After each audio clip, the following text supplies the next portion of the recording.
Efésios, capítulo 6, a partir do verso 10. Todos estão me ouvindo bem? Diga amém. Amém. Então vamos fazer esta leitura. Essa leitura bastante conhecida. Lembrando aos irmãos que semana passada nós lemos Efésios capítulo 5. Então hoje nós vamos ler Efésios capítulo 6. Esse texto ele é lindo e conhecido de todos os irmãos. Em algumas traduções vai haver uma diferença.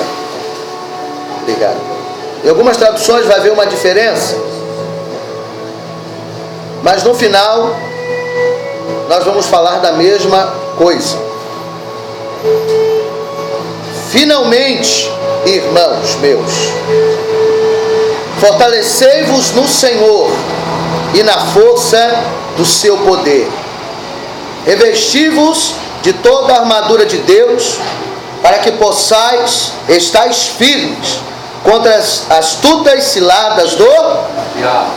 Porque não temos que lutar contra carne e sangue, mas sim contra principados, contra potestades, contra os príncipes das trevas desse século, contra as hostes espirituais da maldade nos lugares celestiais. Portanto, tomai toda a armadura de Deus, para que possais resistir no dia mal. E havendo feito tudo, ficai firmes.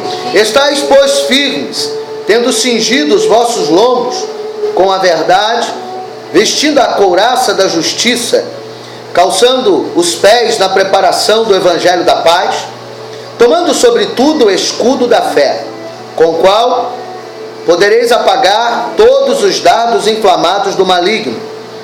Tomai também o capacete da salvação e a espada do Espírito, que é a palavra de Deus, orando em todo tempo, com toda oração e súplica no Espírito, e vigiando nisso, com toda perseverança e súplica por todos os santos.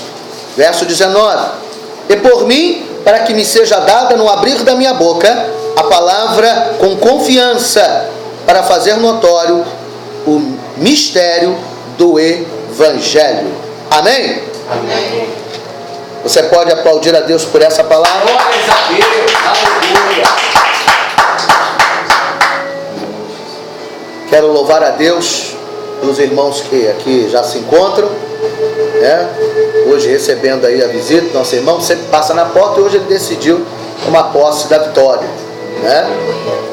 Que essa noite seja uma noite que o Espírito Santo entre e fale na alma. Amém?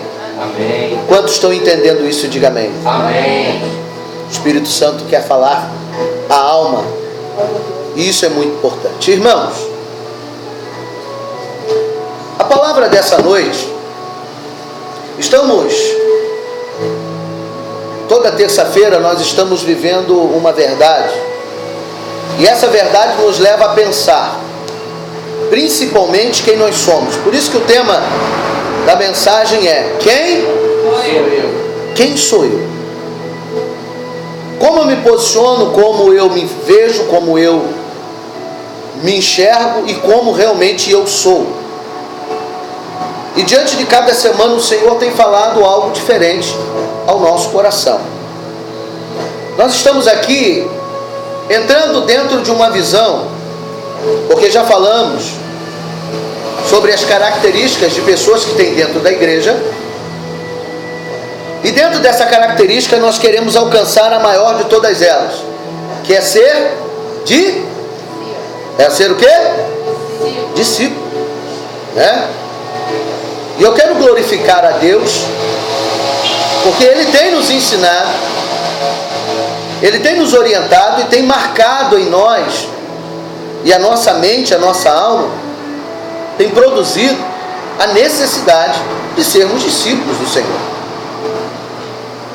E eu quero nesse texto falar sobre uma característica muito importante daquilo que um discípulo precisa ter, né, PC? Pintou o cabelo, PC? Viu como é que o pastor tá ligado? Tá sumido, mas eu não esqueci como é que era, não. Tá vendo? Glória a Deus. Isso é para você ver que eu estou observando. E eu tenho uma palavra vertente sobre a palavra discípulo e aquilo que um discípulo genuíno precisa aprender. Então você vai repetir comigo. Eduardo, você tem aprendido alguma coisa de Deus? Amém? Então repita comigo. Palavras como adeptos a visão. Aprendiz a visão. Identidade e submissão a uma visão faz parte de um discípulo genuíno. Pois um discípulo, ele é guerreiro no Senhor. Eu só fiz você falar todas essas frases, mas na verdade eu quero que você tenha a um pensamento. Um discípulo, ele é guerreiro. Um discípulo, ele é lutador. Um discípulo, ele não desiste. Um discípulo, ele não larga a toalha. Um discípulo precisa aprender que mesmo na guerra há satisfação da vitória. Amém? Amém. Isso é ser discípulo. E é isso que a Bíblia está tentando nos ensinar aqui hoje mais uma vez. Porque não basta apenas queremos alcançar a visão, aprender a visão, ter uma identidade e ser submisso, né, a essa visão. Mas tudo isso só vai funcionar se você aprender tudo isso e se tornar um guerreiro debaixo dessa visão. Amém? Amém. Às vezes nós aprendemos a palavra, às vezes entendemos a visão que é passada, muitas vezes nos tornamos em discípulos genuínos de Cristo naquilo que a gente entende que é um discípulo: o comportamento, né? As palavras, o agir. Só que ser um verdadeiro discípulo, nós não podemos esquecer que um discípulo ele depende de uma funcionalidade muito forte, que é ser guerreiro. Quantos querem ser guerreiros aqui? Diga glória a Deus. Glória a Deus. Não existe discípulo se ele não guerrear. O discipulado, ele nada mais é. O que é? Quem já ouviu falar da palavra discipulado? Quem já ouviu falar dessa palavra? Hoje eu fui no discipulado, ou hoje eu fui discipulado, ou eu fui uma reunião de discípulos. Alguém já deve ter ouvido isso em algum momento. Ser discipulado ou estar sendo discipulado nada mais é do que você está aprendendo a viver através da palavra diante das crises que nós temos. Amém? Amém. Então quando você diz estou sendo discipulado ou eu sou um discípulo do Senhor, não se esqueça que para ser, Rosélia, um discípulo do Senhor, não existe discípulo do Senhor mole, fraco, covarde, sem força e sem determinação. Amém, Fabiana? Amém. Não, essa matemática não bate, Osmar. O discípulo do Senhor, a sua principal característica é a força que ele tem para combater. Porque crente não tem força muitas vezes. A gente já tem aprendido isso, né? Já que isso faz parte das mensagens anteriores. O evangélico, ele também não tem força para combater. E aí nós vamos falando das outras 7 tipos de pessoas que existem, que nós já dissertamos aqui, eu não vou voltar. Mas Deus, quando quer nos chamar de discípulos, quer nos fazer de discípulos, Ele quer nos fortalecer. E por que Ele quer nos fortalecer? Porque um discípulo só resiste se ele for forte. O discípulo, ele precisa entender que ele não vive o discipulado porque aprendeu apenas a palavra. Porque, irmãos, eu quero te colocar diante de uma verdade. Não adianta nós estudarmos a palavra, vai ajudar, mas para que? Aonde ajuda? Estudar a palavra te ajuda a entender o que você precisa fazer e como você deve estar na hora da dificuldade. Então a palavra vai servir para isso. A palavra vai te dar uma direção. A palavra vai te mostrar o caminho. A palavra vai direcionar você ao posicionamento. Só que esse posicionamento, ele precisa ter força dentro de você. O discípulo, ele precisa ser carregado de uma força sobrenatural. É onde a sua busca em Deus e a sua busca espiritual vai promover a fortaleza de Deus dentro de você. É por isso que Deus diz, como Ele disse ao seu povo, diga ao fraco que eu sou forte. O que Ele está dizendo para aquele povo? E o que Ele está dizendo para nós? Que no momento das nossas angústias, no momento das nossas fraquezas, no momento das nossas tribulações, é Ele que é o forte dentro de nós. É Ele que é forte. Aonde? Dentro de nós. Então aonde que Deus tem que estar? Dentro de nós. A Bíblia diz que Jesus, ele é conhecido como o Emanuel, que é Deus conosco. Agora, se você pegar a palavra Emanuel, debaixo de uma análise do texto, Emanuel quer dizer Deus dentro.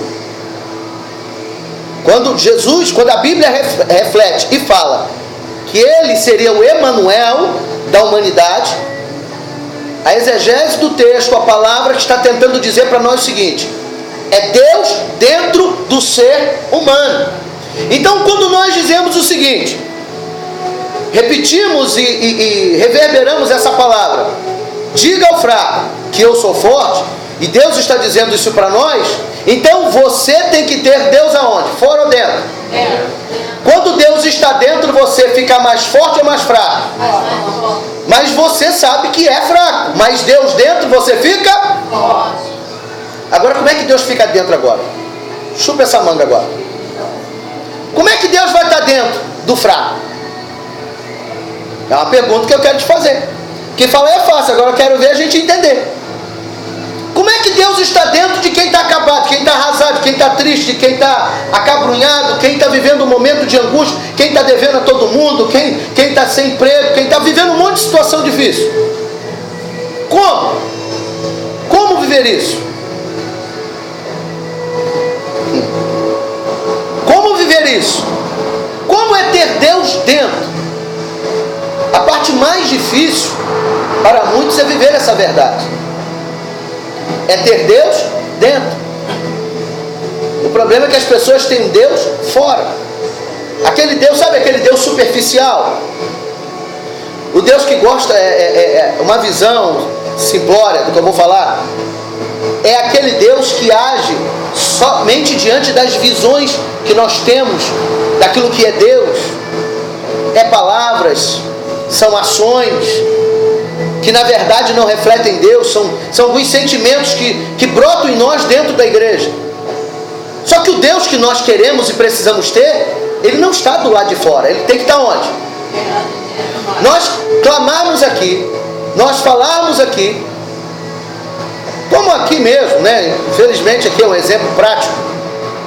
Fala muito de Deus, conhece Deus, né? Infelizmente passa por um momento difícil e a gente tem que orar, porque quando a palavra entra, ou quando a palavra tem que entrar, não aguenta. Está dando para entender? Essa é a realidade. Que a palavra não consegue entrar, a pessoa não deixa a palavra entrar. Porque para Deus estar dentro, só tem um jeito de Deus estar dentro de nós, réis mortais. É quando a palavra entra. Quando a palavra entra, Deus entra. Você quer ter Deus dentro? Deixa a palavra de Deus entrar. Diga comigo, eu quero ter Deus dentro. Eu quero ter Deus dentro. Então eu preciso deixar a palavra entrar. Eu preciso deixar a palavra entrar. Amém, meu irmão? Amém. A palavra, quando entra, ela é a maior referência de Deus. Aleluia. É Deus dentro do homem. Porque como Deus, no seu poder e na sua grandiosidade, estaria dentro de nós? Você acha que um ser humano é capaz de suportar a excelência de Deus? A sublimidade de Deus? Vamos lá, me ajuda aí. Você acha que Deus entraria dentro do homem com toda a sua majestade, com todo o seu poder e ficaria ali dentro? Você acha que o homem suportaria? Irmão, quero dizer uma coisa para você: nem o diabo O ser humano não aguenta, o seu corpo não aguentaria a ação direta do diabo. Às vezes, na nossa forma de linguagem, a gente diz, fulano está com capeta no corpo, não é isso? Está com o diabo no corpo. Só que é claro que isso é só uma figura de linguagem. Porque eu digo que o diabo entrar no corpo de alguém, esse alguém cai fulminado, não vai aguentar. O que existe é uma ação maligna, são principados e potestades que agem. Não é o diabo, não é o mestre das trevas, não é o Senhor com S minúsculo das trevas. São os seus asseclas, são os seus demônios que são menores. E esses demônios menores fazem ou não fazem um estrago? Nós seres humanos, se a gente pudesse enxergar, se Deus te desse a visão do que está acontecendo ali fora agora, você cairia para trás. Você não suportaria a visão, literalmente, do inferno. Existem demônios agindo ali.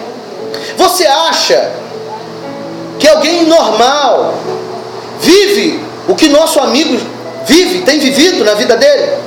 Isso não é normal. Como eu já soube, ele era alguém normal. Amém, meu irmão? Amém. Você vê que o adversário, ele mexeu tanto com a alma, que ele ficou perturbado. Eu costumo dizer que dentro de um sanatório, claro que isso é uma tese minha, dentro de um sanatório, eu digo que 50% das pessoas que são diagnosticadas loucas, insanas, tem uma participação direta de principados e potestades. Porque os médicos examinam e não encontram nada. Mas a pessoa não está mais no seu estado perfeito. O diabo, ele veio para matar, roubar e destruir. Ele perturba de uma tal maneira que, se ele pudesse, ele deixaria cada um de nós loucos. Você já ouviu dizer que tem pessoas que fazem trabalhos de macumbaria, de feitiçaria, para deixar o outro louco? E aí tem gente que ainda brinca e diz que não acredita. Para você dizer que não acredita, eu acho bom você botar muito seu joelho no chão, clamar, se revestir de Deus, porque aí realmente você está guardado por Deus. Agora, para quem está desguarnecido, bota a tua barba de molho, porque o negócio é sério. O diabo não brinca de ser diabo. É por isso que eu li esse texto para vocês aqui hoje, porque nós temos que sermos guerreiros. E o guerreiro luta contra o seu maior adversário. É o adversário invisível. Diga comigo, adversário invisível. Irmão, quando você sabe quem é o seu adversário, fica mais fácil de você lutar. Quando você identifica quem é o mal, ou que tipo de mal, Eduardo, você se protege mais. Por mais que ele seja forte, você se guarda. E quando o inimigo é invisível, Fabiano? E quando o inimigo não é visto por olhos, ele só é sentido por sensações. E quantas vezes estamos distraídos? O adversário, ele não brinca. Muitas pessoas são pegas por conta da distração. O adversário, ele usa a distração como arma numa guerra. Essa é uma guerra invisível que nós travamos. Então não basta apenas dizer o seguinte: eu aprendi a visão da minha igreja. Vou usar o nosso exemplo, ok?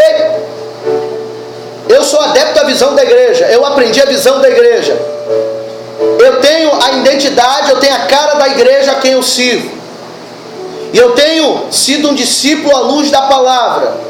Só que para ser um discípulo à luz da palavra, você não pode esquecer que todo discípulo à luz da palavra, ele tem que ser guerreiro, lutador. E ele não pode esquecer disso. Porque só vai existir o verdadeiro discípulo se ele for um verdadeiro soldado. O soldado, ele não tem medo da guerra. O soldado, quando ele vai para a guerra, meu querido evangelista Osmar, você que conhece também dessa área, soldado, quando ele é designado para o Haiti ou para qualquer outra, digo dos dias atuais, ele tem medo de morrer? Medo ele até tem. Ele quer ir para a guerra, mas ele não é obrigado a ir. Ele sabe que tem que ir. Na guerra, nós temos medo de morrer. Mas você não pode abandonar a guerra porque você tem medo de morrer. Porque isso não vai te ajudar. Porque a guerra, de um jeito ou de outro, se você não for até ela, ela vai até você. E aí? Você já reparou que você está quietinho em casa e a guerra chega perto de você? É ou não é, querido? Aí você diz assim: poxa, eu estava quietinho hoje em casa, para que veio? Veio me perturbar. Por isso que o soldado de Cristo, ele tem que estar preparado para a guerra, e antes do adversário vir até você, você que tem que ir até ele. Se você sabe que ali existe uma guerra, não espere a guerra te atingir primeiro. Você tem que atacar primeiro. No reino espiritual, você tem que estar pronto para se defender, mas para atacar. Você não pode permitir. O que acontece nas nossas guerras? Veja se não é isso que acontece. Nas nossas guerras, nós temos a visão, nós conhecemos a palavra, nós temos identidade, só que nós deixamos o barco rolar, deixamos a vida nos levar. Eu brinco sempre com isso, né? Eu até fiquei sabendo essa semana que a música de Zeca Pagodinho, Deixa a Vida Me Levar, a Vida Leva Eu, não é nem dele, é de um autor que ele canta, né? Eu sempre dizia que era do Zeca Pagodinho, mas na verdade é de um autor e ele que interpreta a música. Mas quando você permite a vida te levar, a vida te leva para tudo que é o teu lugar, menos para a tua vitória. Essa é a realidade. Quando você não encara a sua luta, pode ter certeza que a luta vai te encarar.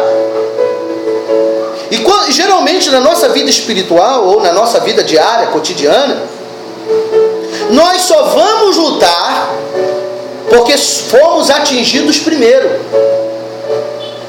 Pare e pensa no que eu estou te falando. Quantos de nós só nos armamos e nos preparamos porque a luta, a guerra chegou em nós? Quantos de nós somos atingidos pelos dardos do adversário e só depois é que nós vamos nos defender? Depois que já fomos Irmão, a Bíblia de Gênesis e Apocalipse nos ensina a nos defendermos de um ataque, mas ao mesmo tempo nos ensina a estar à frente de qualquer ataque.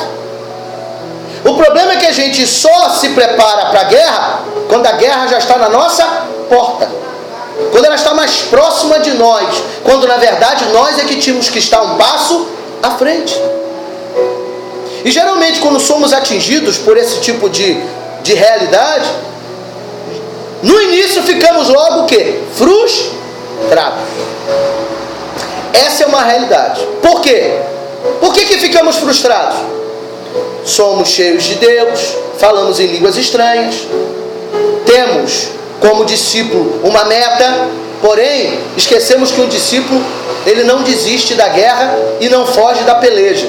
É por isso que a Bíblia diz que os grandes obreiros do Senhor, aí a gente está falando da seara, né? O texto fala sobre isso. Diz que o obreiro, quando coloca a mão no arado, ele não olha. Então se ele não olha para trás, é porque ele está indo para onde? E por que ele não pode olhar para trás quando ele está andando para frente? Porque ele vai desistir, ou ele vai tropeçar, ou ele vai errar o caminho. Muito bem. Então quando nós colocamos a mão nesse arado espiritual da nossa vida, você não pode olhar para trás, porque seu objetivo não está atrás. Porque atrás é o que? Passado. Atrás é o que? É o que você já venceu. Quantas pessoas estão andando para frente pensando no que deixou para trás? A sua guerra não está atrás. Diga comigo, a minha guerra não está no passado. A minha guerra está no presente e no futuro. Todas as nossas guerras, por mais que você diga o seguinte: ah, mas eu vivi muitos momentos difíceis no meu passado. Você já viveu está onde? Presente ou passado? Se você viveu, é porque ela já passou. E por que a gente traz de novo para o presente? O que você viveu, sirva de experiência para não voltar a viver. O problema é que nós vivemos o nosso presente, visualizando o passado e encarando o futuro como foi o teu passado. E o teu futuro não pode ser reflexo do que você deixou para trás. O teu futuro é reflexo do que você está olhando para frente. É por isso que o obreiro ou qualquer um não pode colocar a mão no arado e olhar para trás, porque senão ele literalmente vai perder o rumo, ele vai perder o caminho. Quem aqui dirige vai entender o que eu vou falar aqui agora. Você já viu que você está segurando o volante do automóvel numa reta? O carro está perfeito. Você larga o volante ele está certinho, né? Ele está alinhadinho, o carro está alinhado. Agora experimenta fazer isso de olho fechado, se o carro não vai sair da direção. Se a gente fechar os olhos e achar, segurando o volante, só fecha os olhos e segura o volante, eu duvido se você vai continuar reto. Se você olhar para trás segurando o volante, o carro não, está alinhado, ou seja, o carro vai sempre em linha reta. O carro está em perfeito estado. Quem já fez isso sabe o que eu estou dizendo. Se você segurar o volante e olhar para trás, o carro vai ficar em linha reta? Não vai. 4 segundos. Quanto? 4 segundos. 4 segundos você está do outro lado da pista. Agora como é que pode? O volante está reto, você está segurando, mas bastou você olhar para... Está dando a dimensão da importância de não olhar para trás? Porque quando você olha para trás, você só precisa de... O diabo só precisa de quantos segundos? 4 segundos para te jogar do outro lado da pista. Claro que eu estou usando uma figura de linguagem. O adversário, ele não quer que você olhe meia hora para trás. Ele só quer que você olhe alguns segundos. Ele só quer que você perca a visão da sua frente durante alguns segundos. É o suficiente. Eu sei o que é isso. Eu dormi no volante. E eu nunca acreditei nesse papo de dormir no volante. Confesso para os irmãos, quando eu tinha meus 18 anos para 19, e aí eu vi essas histórias, e eu nunca acreditei. Que nada, isso é conversa fiada. O cara que estava dormindo, meio preguiçoso, bebeu, encheu a cara, e aí bota a desculpa que dormiu no volante. Se o cara está com sono, o cara dá uns tapas na cara, bota a cara na janela. É ruim de dormir, hein? Meu irmão, até o dia que aconteceu comigo. Cansado, de madrugada, os olhos fechando, e eu dava tapa na cara, soco na barriga, botava a cara do lado de fora, nada. Não, vou aguentar. Eu só fechei os olhos. Isso na minha concepção, tá? Não passou de 2 segundos, irmão. Eu já estava batendo na mureta. E por pouco eu não morri. E vou dizer onde foi. Quem conhece a Contorno aqui? Lá em Niterói. Tem um pedaço da Contorno que não é uma pista, é uma cratera. É uma muretinha. Hoje não, mas naquela época era muito ruim aquela mureta. Aquela mureta era um pedaço murado e outro aberto. Um pedaço murado, outro aberto. Eu bati na mureta. Por pouco. Eu bati na mureta central. Se eu bato na mureta inversa, eu tinha caído dentro de um buraco que tem um estaleiro ali. E fatalmente eu não iria resistir. Daquele dia em diante eu acreditei que quando eu estou fraco, que quando eu estou com sono, quando eu estou cansado, eu tenho que fazer uma coisa. E é o que eu vou te dizer aqui hoje. Você está cansado, você está fraco? Para de fazer o que você está fazendo. Para. Sai do carro. Fica do lado de fora.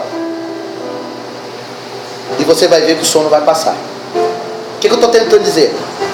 Quando a gente insiste de forma errada, vai dar errado. Mas quando você insiste da forma certa, aí vai dar certo. Porque basta você sair do carro, dar meia volta no carro, que o sono vai embora. Passou água no rosto, o sono vai sumir. Irmão, depois que eu quase morri, o susto que eu tomei, pergunto se eu dormi de novo. Não dorme mais. Só que eu não queria dormir depois do susto, eu queria acordar antes do susto, amém? Amém. Não vamos esperar o susto para deixar de dormir. Vamos nos preparar antes. Ou seja, vamos encarar esta guerra da forma certa. É quando a gente vai parar e não insistir naquilo que está dando errado. E aí a gente para o que está fazendo para pedir discernimento a Deus. No caso do motorista, ele sai do carro. É fundamental ele parar, ou dormir, ou descansar. Como eu não podia dormir ali, porque ali tem uma comunidade muito complicada, eu no mínimo, eu tinha que dar uma parada rápida, levantar, sacudir, dar uma corridinha e voltar e sair de onde eu estava. Mas por quê? Eu achei que eu era capaz. Muitas vezes nós achamos que somos capazes de vencer o nosso maior inimigo. A gente só vence o nosso maior inimigo com uma estratégia de guerra. E às vezes esse inimigo está até dentro de nós. Às vezes está fora e às vezes está dentro. O que a Bíblia está dizendo para nós aqui hoje? Que nós precisamos nos revestir das armaduras de Deus. Precisamos sermos guerreiros do Senhor. E a Bíblia diz o quê? Finalmente. Tem alguma Bíblia aí que está escrito aí finalmente, no verso 1? Em algumas traduções está escrito no demais. Mas eu gosto muito da tradução finalmente. Quem tem aí essa tradução? Alguém tem?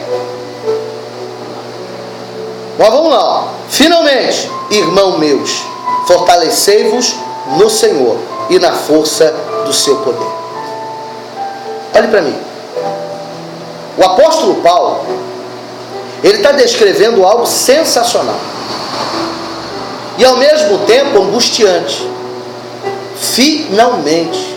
Quando eu ouço essa frase, eu entendo que o apóstolo Paulo está dizendo à igreja em Éfeso que naquele dia, naquele momento,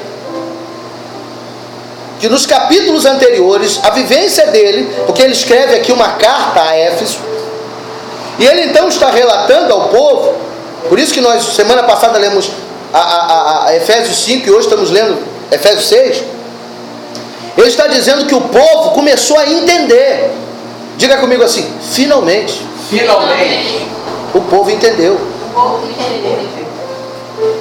Às vezes dentro do reino do Espírito o que a gente está precisando é entender. Não é achar que entendeu, é entender. É entender qual é a sua missão, qual é a sua vocação, qual é o discernimento que você tem que ter da situação que você está vivendo. Finalmente eu consegui entender o que o diabo está tentando fazer. Finalmente eu consegui entender qual é o caminho que eu tenho que caminhar.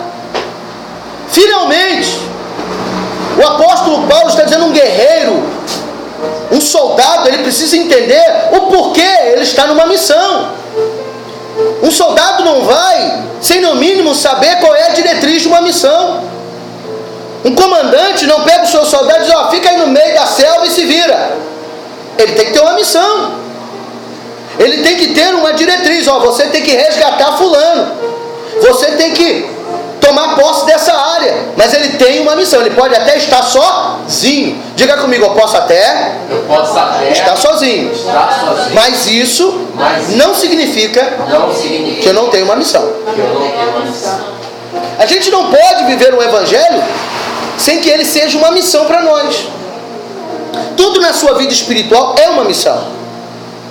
Por exemplo, vou citar o exemplo aqui do Eduardo. O Eduardo, ele está vivendo uma experiência com Deus. Qual é a missão do Eduardo?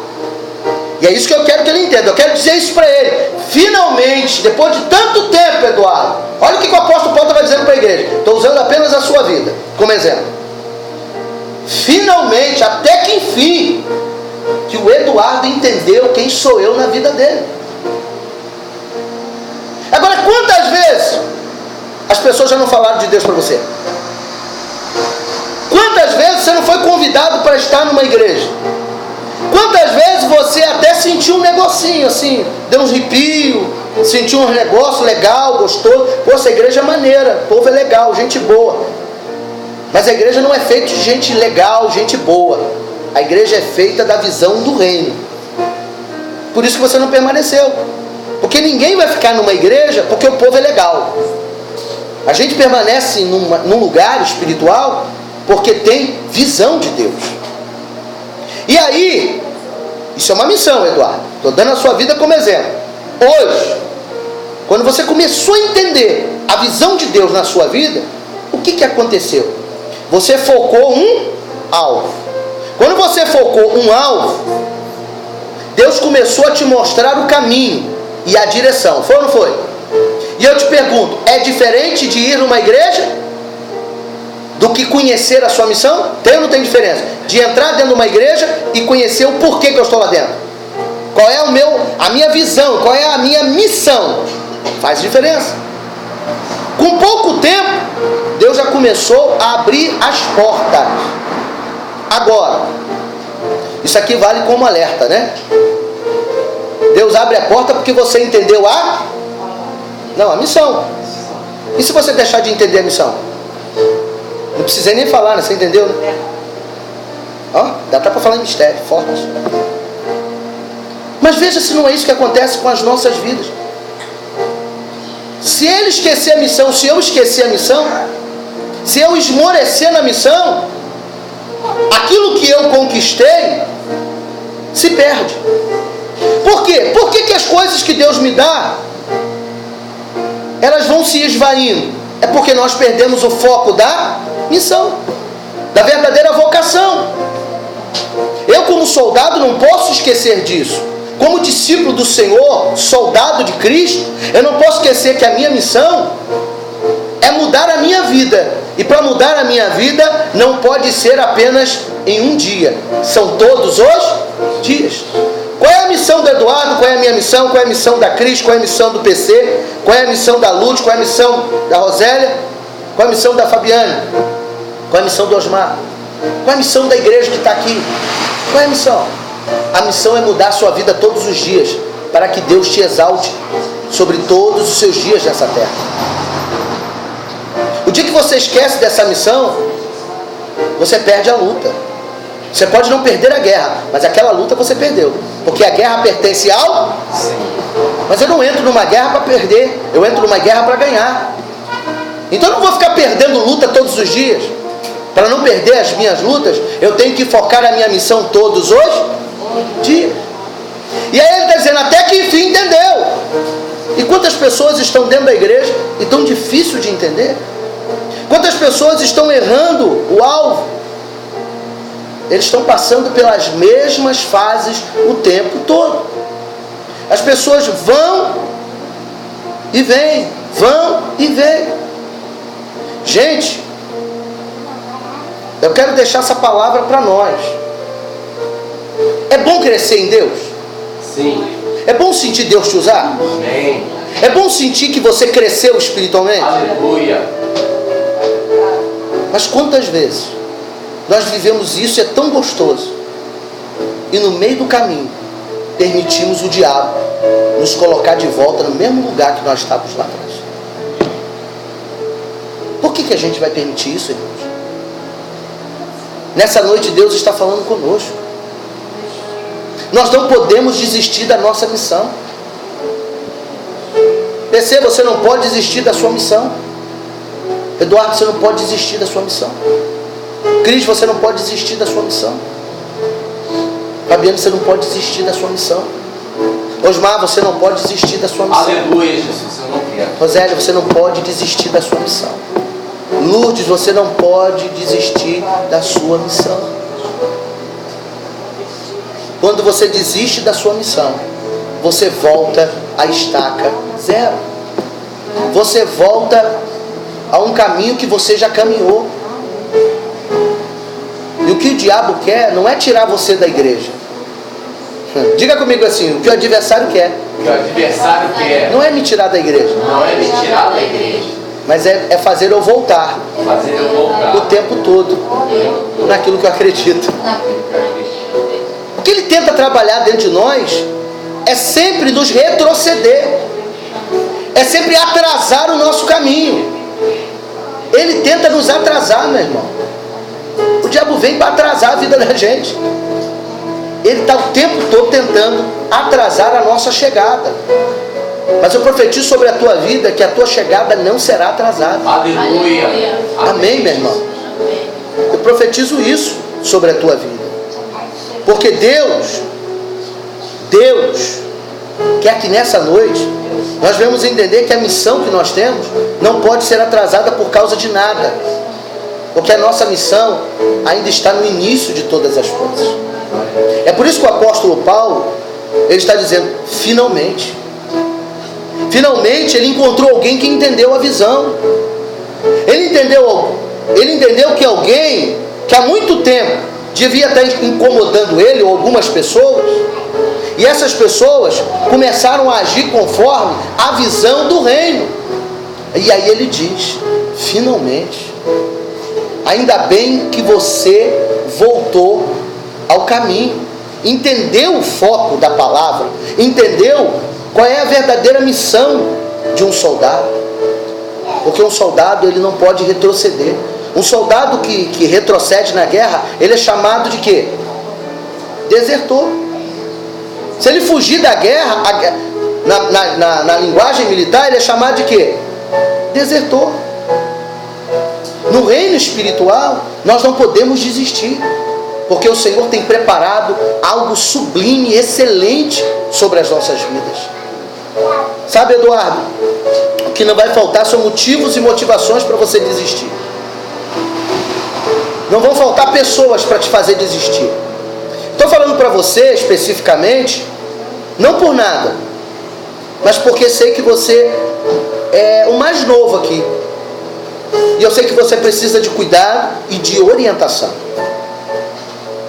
E quando você segue a orientação de quem está um passo à frente seu, você tem mais para ganhar do que para perder. Porque por enquanto você ainda, em alguns aspectos, não consegue caminhar com as suas próprias pernas. E é para isso que nós estamos aqui. É para isso que o Osmar está aqui. É para isso que essa igreja se reúne aqui hoje. Para que venha alimentar, dar direção e poder dizer, finalmente, o Eduardo está entendendo qual é a missão dele. A gente não pode parar, Eduardo. Você não pode desistir. Pessoas nos fazem parar, coisas nos fazem parar, circunstâncias nos fazem parar. Mas Deus está te dizendo, eu é que faço você continuar. Porque o meu poder, diga comigo assim, Eduardo e toda a igreja, o meu poder, diz o Senhor, se aperfeiçoa nas minhas fraquezas. Quando estivermos fracos, deixa o poder de Deus se aperfeiçoar em você. Eita, Deus, amém? É verdade. Essa é a realidade. Como é que o poder de Deus se aperfeiçoa em minha fraqueza? É verdade. Eu não falei que para Deus estar dentro, a palavra tem que estar dentro? O poder de Deus se aperfeiçoa diante da sua fraqueza, porque o poder de Deus é a palavra. A palavra é o maior poder de Deus sobre as nossas vidas. Amém? Quando a palavra entra e encontra repouso, ele nos alimenta, nos fortalece e nos traz uma nova visão de vida. E é isso que Deus está dizendo para nós. Esse texto, ele é rico de uma palavra muito forte. Mas eu vou parar por aqui hoje. Eu vou continuar semana que vem. Mas quero dizer para você, pense nisso.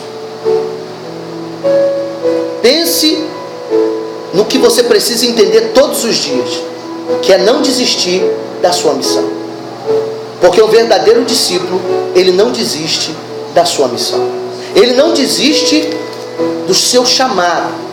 Ele acredita, ele vive o melhor de Deus sobre a sua vida. Amém? Amém.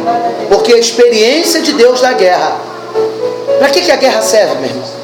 A guerra serve para te deixar mais fraco ou mais forte? O que você acha? A guerra serve para quê? É para quê? Mas por que as pessoas ficam mais fracas? Em algumas ocasiões. É simples.